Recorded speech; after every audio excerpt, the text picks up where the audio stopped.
So these are the matters that are before us this afternoon. And of course, it's likely to be a morale booster for the NDC. If we're a supporter of the NDC, this will give you some comfort going into the 2024 general election. But if you're a member of the NPP, it will give you cause to worry, because clearly from the predictions by the two bodies, the EIU and of course Fish Solutions, it doesn't look good for the NPP going into the 2024 election.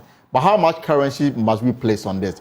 Head of our political desk, Evans Mensah, joins me in studio as we analyze the two reports put together by the EIU and, of course, the Fish Solutions. Evans, this came in last night. Mm-hmm. And break it down for us. First, let's start with the Fish Solutions report. So the Fish Solutions report is based on the global info analytics and analysis and polling that they've done in October. And this apparently had been done post the election of Dr. Bawumia very, very recently. And it looks at the intentions, voter intentions, of course, because 2024 is far off. But if you're voting today, post the election of the NPP flag bearer, who would you vote for? And they did this in the Volta and OT area, which of course is a stronghold of the NDC. And in that region, John Mahama is, according to the poll, getting some 68% of the votes, just below 70%. Yeah, the gap is quite wide. It's significant, and you have the Dr. Bawumia, just above 10%. So they've got 12% of the votes there, both Volta and OT. But that is to be expected, obviously, because of the stronghold of the NDC in these areas. But I've always said, in election years, it's important to look at how candidates are doing in their strongholds. It's important. If you're getting complete margins closer to 80, 90, then you know that you're doing something good in those areas. So it is important to watch what's happening there. My interest is also the Akan region. So you're looking at the Ashanti region, Eastern region. The Bono East. The Bono, exactly. Bono region itself, and of course, Ahafo regions. Yeah. So these are three regions. Very important. Making the Akan regions. Yes. And they put all of these together. I would be interested to see what is happening in the Ashanti region, for example. Exactly. Because they have Volta and OT, it's important to also isolate Ashanti region. You can even add the Eastern region, because we know that traditionally the NPP have always won the Eastern region, correct? I mean, so that we can do like for like comparison. But they put all the Akan regions together. But so let's work with what we have. So if you isolate the Akan regions all together, it is almost neck and neck. Because you look at Mahama still in the lead there, according to this particular analysis, which the Fish Solutions has included, based on the Global Info Analytics polling. You have John Mahama some 36, 38% thereabout.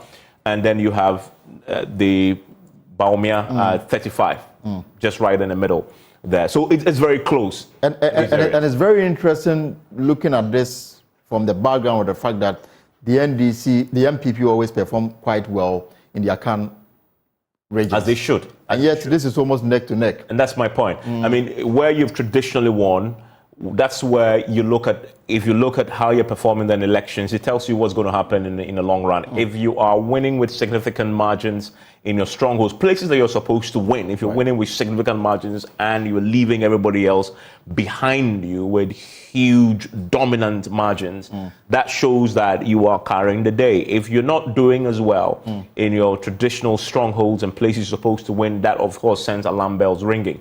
And then you come to the swing regions. Again, according to this report that Fish Solutions had captured from Global Info Analytics, John Mahama is in a significant lead as far as voter intentions are concerned at some 48%. And then you have Dr. Bawumia in at 29% thereabout. Yes. Right? And so that tells you a story of what is happening in the swing regions as well. Now, the interesting thing to note, though, that in 2020, some of the swing regions did not quite pan out the way we thought they would. Absolutely. Right? So although, for example, in the Greater Accra region, we know that the NDC did quite well, actually win it. Didn't win the national election. Yes, but they won Greater Accra region. Exactly. Which was something. It's an outlier. We haven't seen that before, because you win Greater Accra, you win the national elections. You win Central, you win the national elections. But that didn't quite turn out in the last elections. Will this be restored in 2020, 2024? My guess is most likely, right? Because last 4 years, 2020 was an outlier, and that's why the swing region voting, the intentions is also very important. And then you have the northern regions where... No, but let's stay a little longer on the swing region. So you want to also bring in the central and the western region, quite also significant in terms of determining who may likely win the 2024 elections. And if Greater Accra fell for NDC in 2020, the NPP won the central region in 2020 as well. So how do you put the two together, looking at what this prediction is telling us? That's my point exactly. Because that whole trend was disrupted in 2020, the only question you need to ask is, will the trend be restored in 2026? In other words, will the outlier scenarios that led to this situation where you win a swing region but didn't win the national, will that be restored to what it used to be? Would business as usual return in 2020? History says it should, right? But this is politics. There are no absolutes there. Yes. And so that is important. But at least if you're looking at a voter intentions on the evidence of what has been put before us by Fitch Solutions, today it's worrying, right? But you know what? There is a year to go. Of course. And a year is a long time in politics. And also made a very important point that this was done before the NPP had this Congress to elect the vice president as the party's candidate for 2024 election. Again, that's a factor that you need to put in there. But because they have Baumia in the NEC, so there are a few questions that again we need to clarify. When exactly was this done? It said October 2023. Right. Okay. When in October was this done? Because of course we know that the elections, just ended, right? So was it before or was it after? Because that will come into play. But of course they worked with Baumia there. Baumia is the flag bearer of the party. And we know, of course, this is voter intentions, of course. Intentions between now and next year, there's a lot to play in the picture. And then the northern region, you have the contenders from both parties coming from the north of the country. And that's what makes next year's elections very interesting. You have two people from the northern region. And we were doing this analysis over the period. Baumia has been very dominant for the NPP in the northern regions. In Northeast, for example, if we isolated when he stepped in 2008, they were losing that particular region up until the point where it got neck and neck, and now has overtaken the NDC in that particular region. And we see that playing out in most of the regions of the north, the Baumia effect. If you look at the voter intentions as captured by the Global Info Analytics, as Fitch Solutions has highlighted, they put Dr. Baumia at 32% of the votes there in the northern region. So in the northern regions, you're talking about the Upper East, the Upper West, northern region itself, Northeast, Savannah, right? Overall, altogether, they put John Mahama in the lead at some 59% of the votes there. Now, that's the reality of the polling intentions as of now. You know the background to polling. Once it comes to the person who has in the lead, obviously excited about it and all that. And some of the questions sometimes legitimate ones. Some of them sometimes when you interrogate, not so. For example, I have my own questions. One, who exactly was polled? How many of them? Why put everything together? But we're working with some that has been polled before by Fitch Solutions, which from every indication is a credible entity. And so we need to ask the questions, but also tell people what they found. I will move to EIU because EIU appears to provide reasons why perhaps we are seeing what we are seeing. But in the northern region where you have the NDC's candidate John Mahama in a clear lead, and now you have the NPP they've also elected a Nordna to compete for the presidency in 2025. Now, looking at the outcome of the NPP Delegates Congress, especially the results that came from the north, where Baumia had a clean sweep in like 4 out of the 5 northern regions. Do you see this changing as we go forward? I mean, that is going to be a key factor. Baumia is very strong. I mean, the evidence, as I indicated, shows that he's very, very strong in the regions. The difference, though, is he's been very strong for the NPP at the time when he was the running mate, right? When John Mahama obviously was the face on the ballot. Now, the key question to ask is, now that his face is not going to be on the ballot, will that galvanize the base even more in the regions of the north? That's a very fundamental question. Right. But you have to place all this within the context of what is happening in the economy. That's why when you come to the EIU report, it becomes important, right? Those factors will be important. The economic factors will be important. History and the trend says you expect Burma to do well, very, very well in those parts. But will the economic factors, will the social factors come to play to the point where it hands an advantage to John Mahama, for example? It's a question we don't have an answer to. Only the voters will determine that.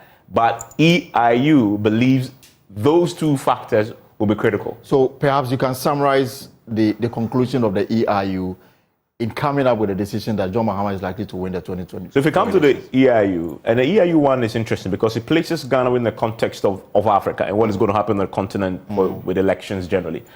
In Ghana's case, they say that Ghana is likely to experience a transfer of power to the opposition National Democratic Congress. Now, the reason why everybody expects this to happen, obviously, because of our own political trends in Ghana. Why? Because of the 8-year cycle, which is up for the NPP. So the truth is, even the NPP will tell you that they know that the odds are against them. Right? Because nobody has done it before. They attempt to do something that hasn't been done before. So when you say it's likely, yes, of course, it is likely that that will happen. That's what history tells us. Then you have a further complication, which EIU mentions. It will be this change will happen, they say, due to declining living standards, limited job opportunities, poor public services, right? Those three things are important. If you just go back to the budget, we are still in a difficult place. Yes, we are seeing signs of economy turning around, signs of recovery and stability, but we aren't there yet. The most important point, Elting, is these small gains. Can the government sustain these gains over a long period of a year? By the time you get to the 7th of December 2024, the benefits are beginning to materialize in people's pockets, right? Because they talk about living standards, they talk about limited jobs. The government announced in the budget that they've created 2.3 million jobs, 900,000 in the private sector, and over 1 million in the public sector, right? If those numbers are true, the key question then remains, can you increase these numbers substantially between now and next year elections? If you do, then those become mitigating factors to the analysis that EIU is putting forward. Let me ask a final question so that I can bring in the reps from the NDC and the NPP, Sami Jemfi, and of course the NPP Director of Communications. They are joining us to tell us what they make of this, bare facts that have been presented by EIU and Fish Solutions. Evans, final question I want to ask you: can anything change from now till December 2024? Now, also, I want you to look at the budget. The budget, the comprehensive document, different from what the finance minister read on the floor of parliament, what we have. And just a few hours ago, we were discussing the various taxes that government is seeking to introduce in the 2024 budget. Clearly, government understands that the situation we are in is quite difficult. Government cannot flower it worse anymore.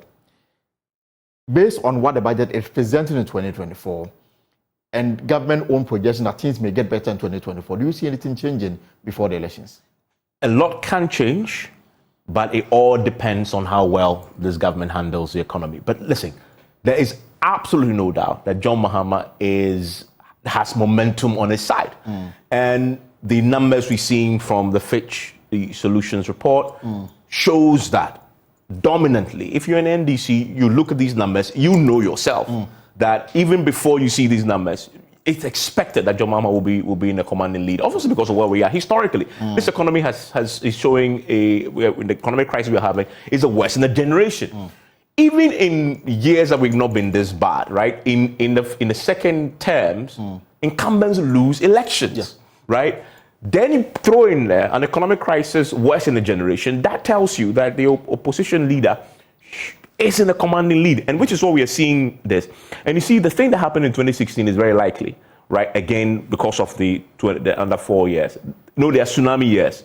Tsunami years are years in which, regardless of what you do as an incumbent, it will be difficult. It will be difficult. But again, the NDC's candidate, John Dramani Mahama, he's been there before, he's done that. That's true. Would that give people the opportunity to say that we saw your work whilst we're at the office 4 years, we saw what you brought us? Are people still having some kind of skepticism when it comes to John Mahama. And that's the point. And that will be dependent on how successful the NPP is in getting voters to remember the negatives of John Mahama in 2016, from 2012 to 2016, right? And I'm saying that it's far more difficult to get that memory back than, of course, you have one that is just ending. I'm sure that's just ending. And whilst we are doing that, you're also looking at the promises that were made from 2016 up until now by this current administration and the state of affairs in this country. Exactly. And so it's a tough task. As I say, that momentum is definitely on the side of the NDC. But this is politics. You ask the question, will a lot change? A lot will change. Is it enough to swing the momentum back on the side of the NPP? I don't know. 1 year will tell us. But the numbers are the numbers, as we have it in the polling as captured here, and the EIU report that says, in essence, they're telling us things that you can reasonably expect. All right. The key point is NPP would like to change its narrative in the next 1 year. NDC would like to obviously hold on to this narrative and improve on it going forward. Because if we go to the Volta region, for example, I'm expecting them to be doing far more than 68% as the Global Info Analytics is showing. I expect them to be doing well over 70%, 80% in terms of winning those numbers in the Volta NOT regions. And of course, as for the NPP, they know that already, that if they get 75 and beyond in Ashanti region, they tend to win elections. It's a challenge. It's a challenge for them to try and turn it around. All right, Evans Mensah, thank you very much for coming to. He is the head of our political desk here, and we've been analyzing the two reports that we have, the EIU and of course the Fitch Solutions. Now, so the political party, what do they make of this, and how are they banking on this? Are they taking cue from it to see how best they can reform their ways ahead of 2024? And for those who are already in the lead, how are they hoping to capitalize on this for electoral victory in 2024? Joining me on the line to analyze these matters, Sammy MP, Communications Officer with the NDC, and of course Richard Ahiagba, he is Director of Communications for the NPP. Mr. Ahiagba joins us via Zoom. Mr. Ahiagba, good afternoon and welcome to the Pulse here on Joy News. Yeah, Mr. Ahiagba, if you can hear me, good afternoon and welcome. All right, let me also bring in Mr. Sammy Jembi, Communications Officer with the NDC. Sammy, good afternoon, welcome to Joy News. Thanks for having me also. Right, so Sammy, this should be a welcome news for the NDC. How excited are you going into 2024, knowing very well that these two reputable organization appears to place John Mahama ahead of the NPP in the 2024 elections? Well, until victory is won, we will not be complacent. We will not be excited about any poll or prediction, however factual, credible, or refreshing that poll may be.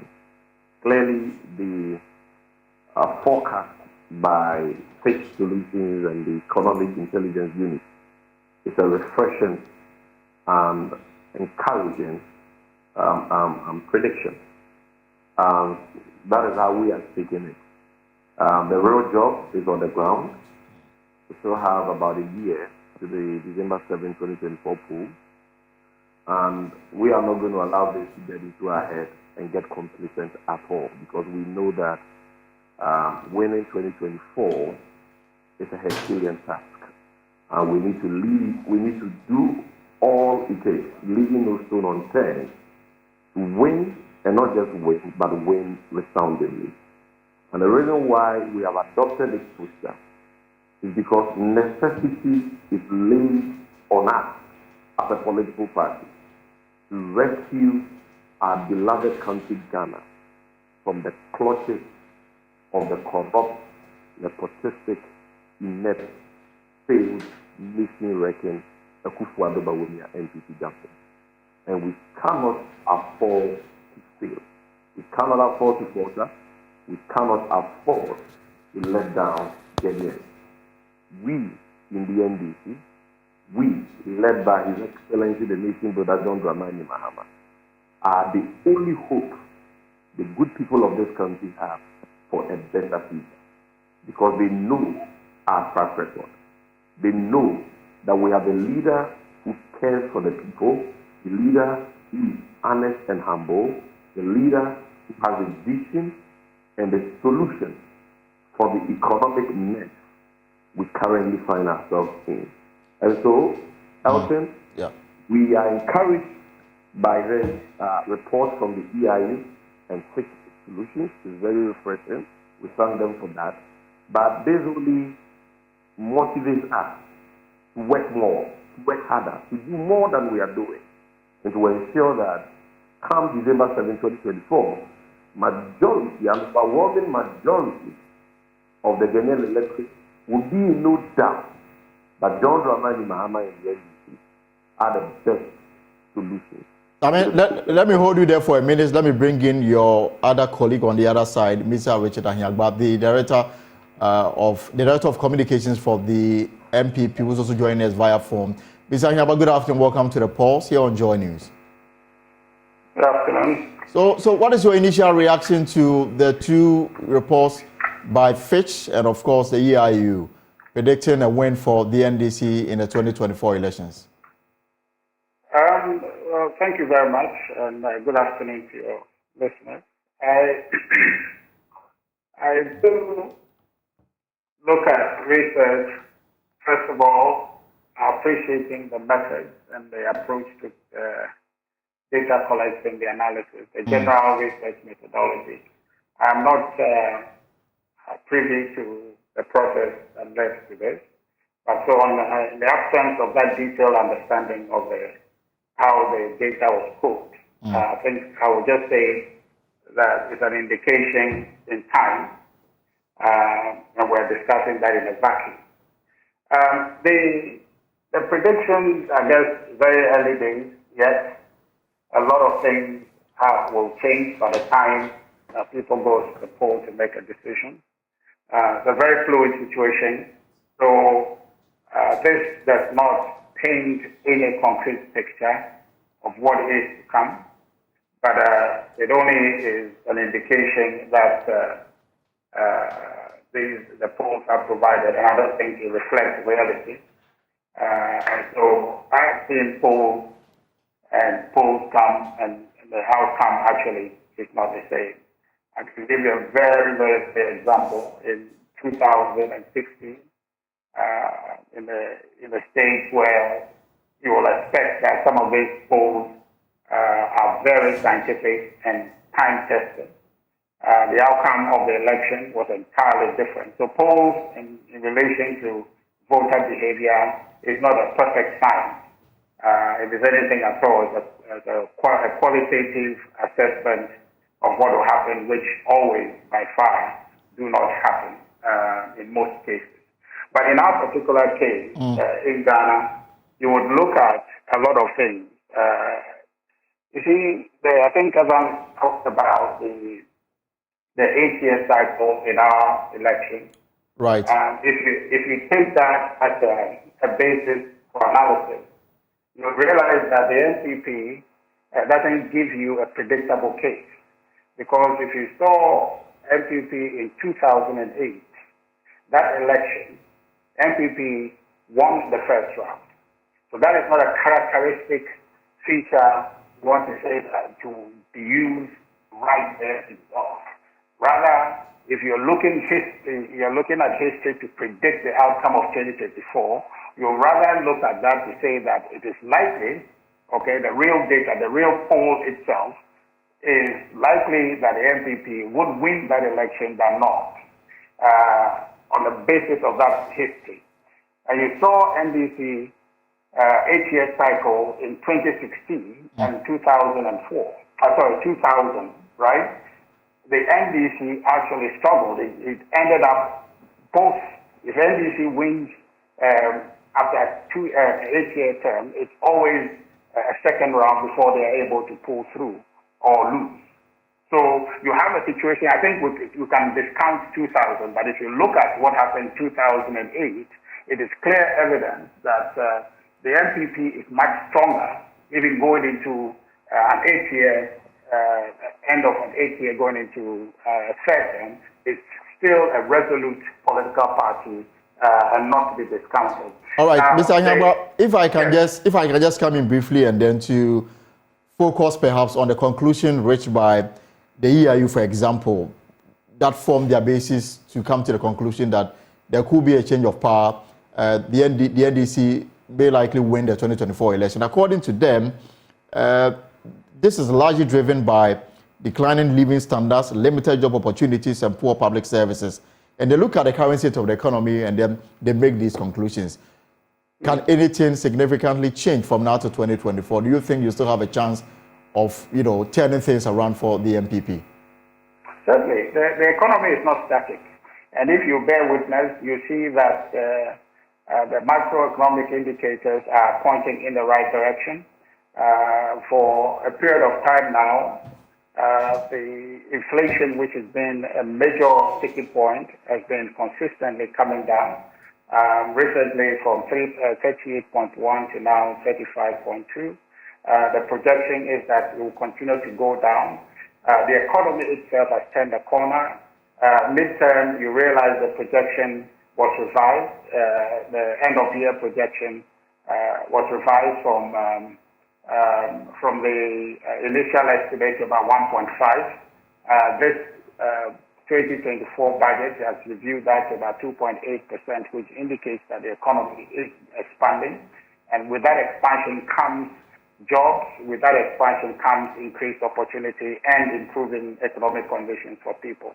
So in view of that, this poll really, if it says anything, it just talks about what they obtain now, but then indicating our forward move, the economy pointing in the right direction suggests that you come up, if you take the EIU's conclusion and the basis for their conclusion into account, you realize that the minute things continue to change or evolve from where we are, there's a probability, high probability, that people's reaction or voter behavior will change. But you admit that things are really hard for a lot of people in the country. Well, of course. Well, incomes have been eroded by inflation and other factors. And these are matters that can influence people as to how they want to vote in the next elections. Well, yes. I mean, I don't think that you're hearing that for the first time today. It's been acknowledged. And the reason why things are hard also is evident that we've been faced with a very difficult headwind coming from COVID and being hit by Russia, Ukraine. And this is not a local situation, it's a global situation. And unfortunately, the problem we have had in Ghana, and respectfully, I would blame the media partly for it, is trying to hold a very balanced debate platform to be able to bring the facts to bear. Just like you are reading this research findings and are just sticking with the particulars. Even though this research is done by external interest, you are sticking with the particulars. The effects of COVID-19 and Russia-Ukraine, there are particulars for that. But unfortunately, the media in Ghana doesn't stick with that. So that when anybody says it's this government that has mismanaged the economy, the media should be confident based on the particulars that we have that is happening in other places, should be able to tell in that conversation to say, no, it's not entirely true that you say government has mismanaged the economy, because we know here, we know here, we know here. If that conversation happens and we level the playing field, I'm telling you that the forward conversation we'll be having in this country would be about how we solve the problem. And then you can ask the NDC to show their solution, and we'll show you our solution, which then was embodied in the budget going forward. That's where you have a rational conversation. Then we can help the viewers and voters make a rational choice, because ultimately, the election and the outcome of it has consequences. Would NDC have the solution appropriate to deal with the problems that we're faced with? I doubt they do. Do we have the solution as NPP to solve the problem? Absolutely, we have them. And you can vet those and see whether they have potential to solve the problem. Sami Gyamfi is on the line. I'm sure he has response for that. A lot of things will change from now, and I am very confident that the budget we have put forth has what it takes to change the narrative, and then by December next year, voters will be considering different sets of information going forward. Please stay with me. Let me bring in Sami Gyamfi. I'm sure he has a response to the many issues that you brought forward. But Sami, let me ask, is the NDC only looking at the living conditions now, which you describe as deteriorating, or you have a plan to convince the people of this country to give John Dramani Mahama a second chance? Know very well, he's been there before. Look, my brother, I don't know why Richard is busy talking plenty on this matter. I mean, we are discussing predictions by two internationally reputable organizations, Fifth Solutions and Economic Intelligence Unit. And these predictions are based on scientific studies that have been done. So to argue with that is to argue with the science and the data. The fact remains that Richard's party, the New Patriotic Party, has gotten 7 years to govern this country. And they were given all these years to lead and govern this country on the back of a plethora of promises they made to the Ghanaian electorate in the run-up to the 2016 general election. Now, an overwhelming majority of Ghanaians today are of one mind that the government has flattered to deceive on most of their promises. The net effect of the promises they gave the good people of this country, for which reason they were elected, was that they were going to make life better for the people of this country. They were going to create jobs for the people of this country. They were going to bring development for the people of this country. Today, the verdict of the people is out.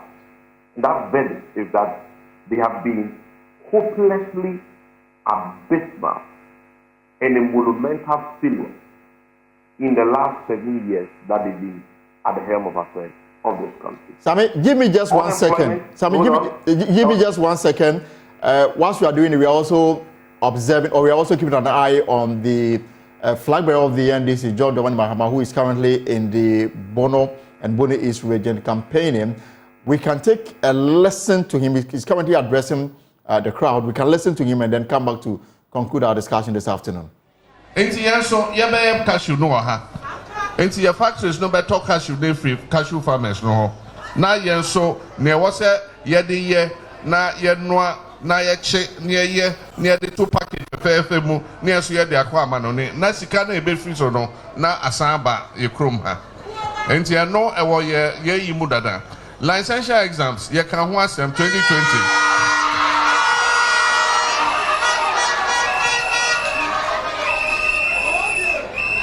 Yaka ho dada, yaka ho asem dada 2020.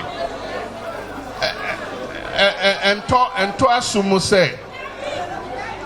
Enye se wo hwe se colleges of education no ade a omo kire nkwada no enru pempens ebebia e wo se eduru a e wo se wo ye hu bibi na omutimi eye omo exams no mu pie.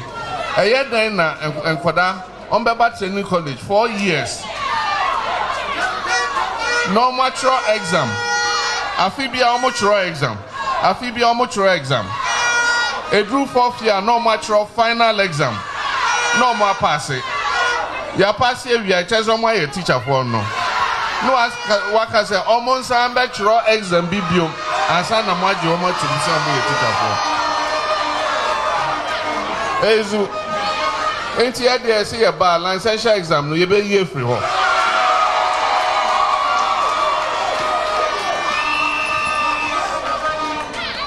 Ni ahwe nhihye a yebeye and making sure say nipa bia obekọ college of education obewie no na eche say oye teacher ni akukudam oye teacher ni a onim mejuna e wo so obeye enti no ensem a yakadada e wo 2020 manifesto mu wo hwe Ghana ha enioma bi wo ho poultry a eye nkukọ ejuma a yeye no emo anwa esichire tomato eni obe ye krabe ye 2 billion. So that's the former President John Mahama, who is currently in Wenchi in the Bono region campaigning. He's touring the Bono East region for the next 6 days, and Nana Ojima, who is traveling with him, will join us very soon to bring us the very latest. But we thought we should bring it to This is your election headquarters. We are on pause anyway. So you were giving me reason why the Ghanaian people would want to stick with the NDC in 2024. Exactly. So I'm saying that the NPP was elected on the back of the electoral process. And today the verdict of an overwhelming majority of the Ghanaian electorate is that they have failed to keep majority of their promise to the good people of this country. They promised to create jobs. They promised us a better economy. They promised us better livelihood. But today, our reality is that unemployment is on the rise. We cannot see the jobs. We cannot see the improved livelihood they promised us. Life has become worse for the vast majority of our people. And so people are genuinely yearning for a change. And this message of change has been made by even leading members of the New Patriotic Party in their just ended flag bearership race, when the likes of Kennedy, Ejapon, Dr. Ata Kennedy, Dr. Nyahu Tamaklu, Dr. Mwakoba, all of the NPP stock called for change in the leadership of this country. And if you listen to what the people of this country are saying, they are not just calling for a change in macroeconomic indicators. No, we don't eat macroeconomic indicators. They want a total reset of the direction that this, incumbent Akufo-Addo Bawumia NPP government is taking the nation on. They want a change in the trajectory they are taking the nation on. They want a leader who is honest, who is visionary, and who is experienced, a steady hand, who can steer us out of the mess this government has plunged us into. The bankrupt we find ourselves in today, the debt crisis we have on our hands, the hardship we have on our hands. We are looking for an honest, visionary, experienced leader, a steady hand to steer us out of this mess. And what is the solution? What is the solution from your camp to fix this? Yes, I'm asking what is the solution from your camp to fix all the things that you are talking about? The biggest problem confronting the people of this country is the issue of high unemployment. And today, the NDC, through the visionary nation builder, our flag bearer, John Dramani Mahama, has outlined the most revolutionary policy to tackle the problem of unemployment, which is the policy of a 24-hour economy with 3 steps. And President Mahama has said so. Organized labor, that is PUC, has embraced the policy. In fact, according to the Secretary General of the PUC, the policy is a game changer, and it is Ghana's last hope for sustainable jobs. You just listen to His Excellency address students in the bonus rate. He's outlining his policy, speaking to farmers. He's telling the cattle farmers there that when we get the opportunity to govern this country again by the grace of God, we are coming to support them. The cattle farmers are going to have cattle marketing boards, just like cocoa farmers have cocoa boards, to guarantee minimum prices for their produce. We are going to set up agribusiness factories to ensure that what we produce across the country are not exported outside this country in their raw state, but are processed to create jobs for value to be added to them, so that we can increase our foreign earnings from these, products. All right. Thank you very much. About the need for us to fight corruption head on, cut down on waste, and so on. He promised to run the leanest government.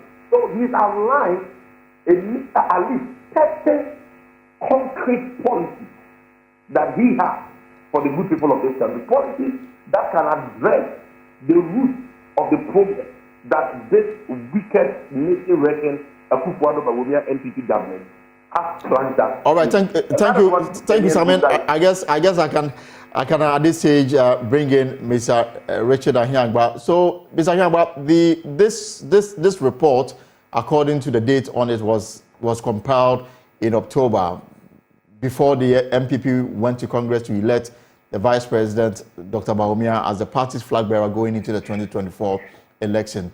Do you think that Dr. Bawumia can turn things around? And are you drawing any lessons from what has been put forth as you strategize ahead of the 2024 elections?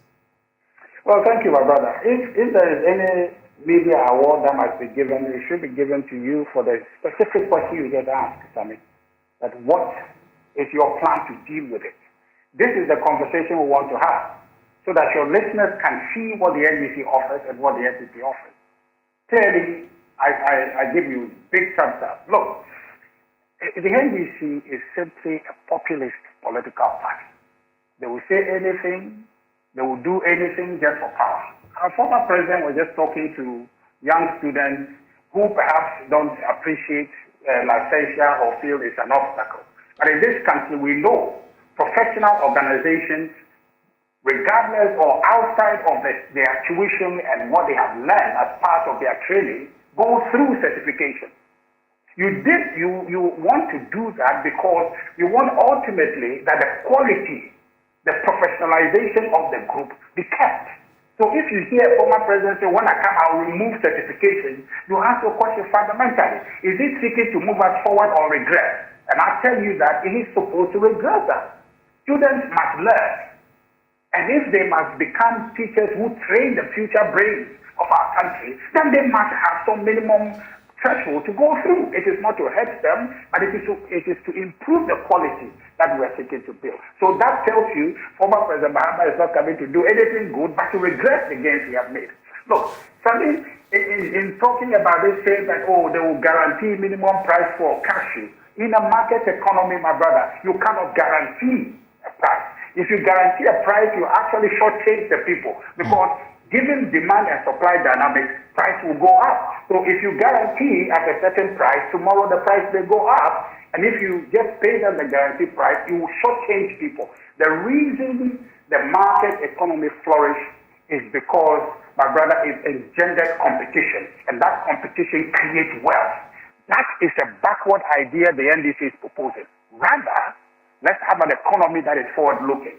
We have told you our proposals going forward. This thing about 24-hour economy is a dead on arrival idea. I'm surprised, to be honest with you, the Secretary General of the TUC saying that's a game changer. I was completely flabbergasted. What game changer is that?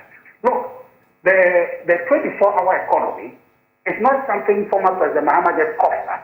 It's an idea that way back when he was Vice President, Kenya tried that.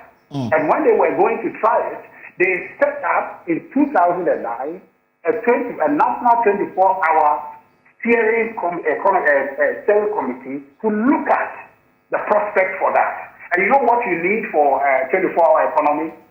You need infrastructure. You need an industrial plan. You need an economy that is growing. And you need, basically, to have an energy plan that is sustainable, that is cheap. The plan to have a 24-hour economy, it is not a plan, a standalone plan. It's something that builds on existing demand. So, for example, if you want to say that we want to encourage a 24-hour city in Accra, already you have a semblance of it on Oxford Street where activities go and so and so. Because people continue to flow on that street. So if you sell water there, if you sell ice cream there, if you sell anything, because there are people who are potentially your demand or your customers, you stay because they are coming to buy. And if you stay there till 12 and people still continue to come, you stay till 1, you stay till 2, you stay till 3. You don't just cough up tomorrow and say, I want to do 24-hour economy. It doesn't happen anyway. So it's not a standalone economy. If you go to the UK, they try that. You go to Sydney, they try that in 2020. It is built on existing infrastructure. The question you want to ask is that the NDC, what economy are you going to build in order to sustain or to give birth to that night economy? So night economy, 24-hour economy is not a President is free to dream. It's an idea that results from investment and the economy that you have. The NDC must tell us how they are going to build an economy that will sustain or will give rise to a nice economy to exist.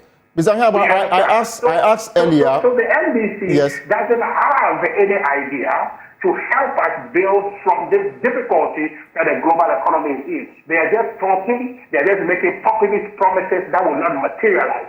We saw them before, they didn't have any plan, now they don't have any plan. If you just hear what the former president was talking about in Bono, as you have told us, it clearly just tells you that the NDC is on a tangent to say anything and everything. And if in the media, we can have a balanced conversation because it is our country's future in the balance. We can have a conversation that allows for Sami to come here and me to come and say that this is what we offer. And so that Ghanaians can examine the proposition. It is not about 8 years coming to an end. It is about our future. It's about our country. And that's the conversation. Where we are, it is not the doing of this government. It is by the headwinds that we run into, and we are building out of it. And I guarantee you that by next time and next year when we go to the polls, this economy will turn around and will make a solid case to Ghanaians to trust us because the policies we have long term will deliver the Ghana we're looking for. All right, thank you very much, Mr. Anyagba. He is the communications director for the NPP, and I guess we'll end the discussion here, but it will continue. I'm sure you can join us on our social media platform. You have any comments to make as we progress on the show. But let's stay a little longer with the NDC because, as you saw on your screens a while ago, the former president who is leading the NDC to the 2024 election is in Wenchi in the Bono region, and he's interacting with party faithful, touching base, and selling his ideas to them ahead of the elections. My colleague, Nana Aljima, is following him, and at the right time, we will bring him on to tell us what the former president has been up to, and of course, to tell us more about the tour which is taking place in the Bono region for now. This is the pause here on Joy News. We'll take a short break. When we return, we have a lot more to discuss on the show.